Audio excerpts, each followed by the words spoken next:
In this episode, the Loch Ness Monster will be our main focus, but through other episodes on this channel that I just made, there's going to be a lot of different cryptids, and I take suggestions if you want to do that. I'm not very good at this whole YouTube thing.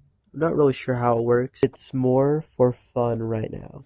I am currently sick right now, so this is why I sound like this, and let's get into the story.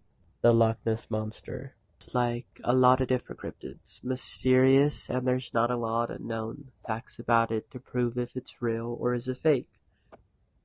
Today on this episode, we're going to focus on the Loch Ness Monster and other water cryptids that go with it from all around the world, like Japan, Cameroon, New York, Canada, and other places like that. The Loch Ness Monster was first sighted in 1933. The Loch Ness Monster would not be in the paper until 1934, a whole year after it was first sighted, with Loch Ness being 755 feet deep and 23 miles long.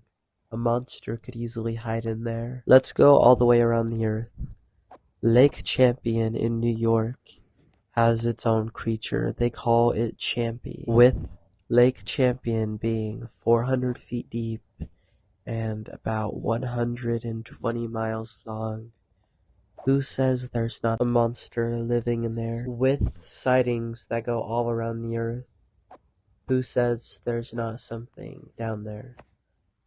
The fact is, this world is mysterious, and nothing is like what it seems. During my research, I have uncovered about 5 water creatures that I count as cryptids. Who can tell if they're real or fake or not? I'm not here to decide if it's real or fake. I'm just somebody who likes the unknown and thinks this world is just too ordinary to be this way. From all the way in Cameroon to Japan to Lake Champion to Canada, about everywhere you look has their own cryptid at this point. Japan has Izzy, Lake Champion has Champ, everyone has one, Utah has the Bear Lake Monster. But where do we think it all started? I think the Loch Ness Monster was the first one, the first water cryptid. The earliest record sighting of the Loch Ness Monster was in 565 AD when the Irish monk Saint Columba is said to have driven the beast back into Loch Ness. But who's to say if it really exists?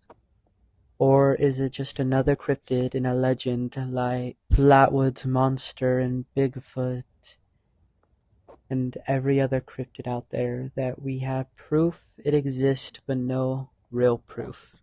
Like Gordon Holmes, on the 26th of May 2007, his words were at least 15 foot long and moving at a top speed of 15 miles per hour. 1993, Alex Campbell spotted the monster multiple times.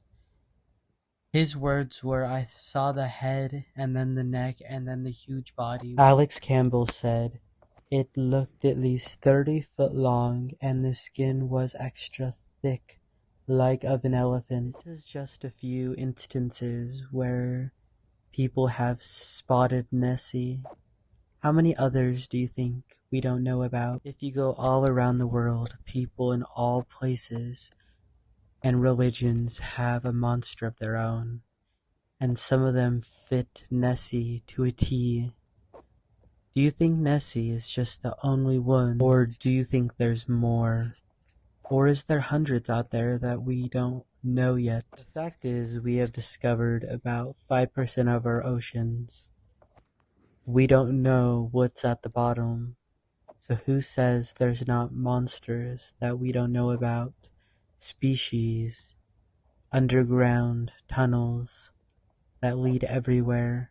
But there's so much unknown in the world, so who's to say that there's not monsters that are getting spotted all around the world that we call cryptids? And I'm going to end this episode off here, around 5 minutes for my first episode. And I hope you guys have an amazing day. And remember, today might have been a bad day, but tomorrow can always be a good day. So try your best out there.